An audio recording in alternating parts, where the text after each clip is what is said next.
Does the month you retire really matter? I had a client where this ended up being a decision in the hundreds of thousands of dollars. Stay tuned for an analysis of their situation, and then definitely watch to the end where I give a few helpful tips that might be useful for your situation. Hey everyone, I'm Andrew. I'm a CFA charter holder and a CFP professional who spent the last several years helping ultra high net worth and high net worth investors with their complex financial lives. And what I do is I take the learnings from those situations and I give them to you so that you can apply them to your situation. I had a client once who was working through a corporate merger and they were dealing with the classic issue of I'm either going to get promoted or fired, and I'm not really sure which. It just depends on which way the wind's blowing that day. And so we were analyzing their situation, and they had this large pension that they'd been accruing for years.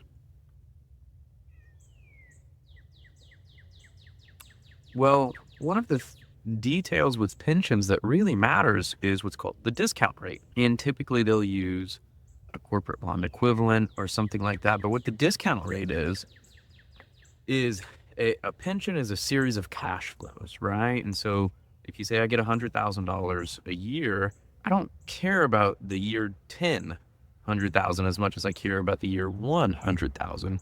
And so I say there's some risk to that and I discount it back. Okay. And that's how they value pensions. So the year 10, if we used a 7% discount, it would be 100,000 divided by 1.07 to the power of 10 is the actual equation. Well, the reason this matters is they retired in the middle of COVID.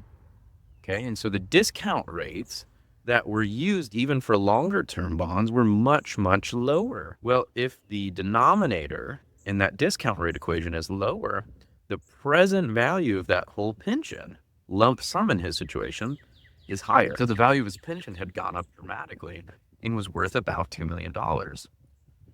Well, we get towards the end of the year and it starts to look like, you know what, I think I should probably just retire. And the question becomes, well, do we wait until the next calendar year or do I retire at the end of the year?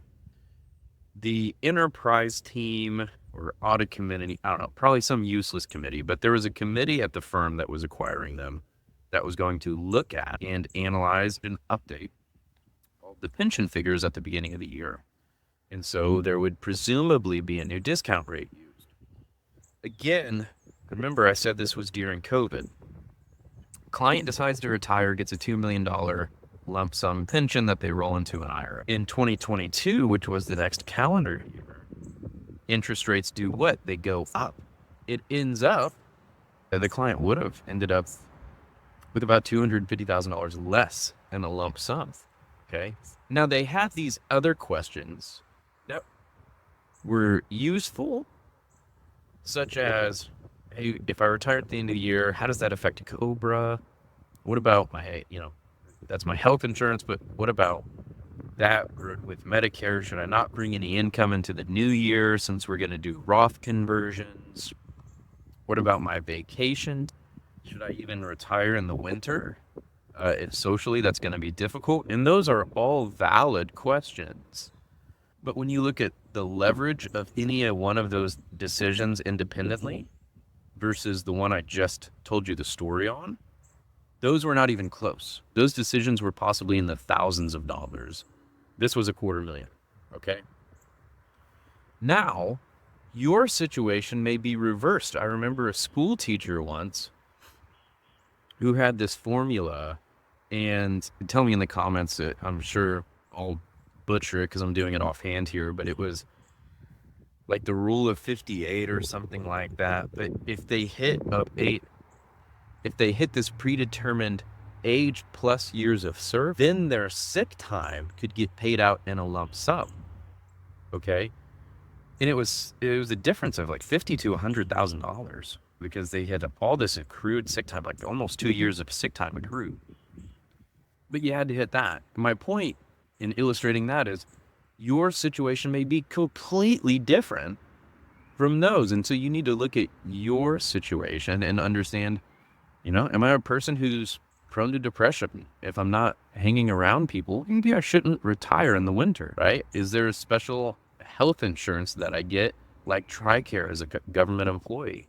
If I stay for so many years, okay, then I need to analyze that. Everyone's going to have their thing, and the others are not going to be nearly as material for your situation.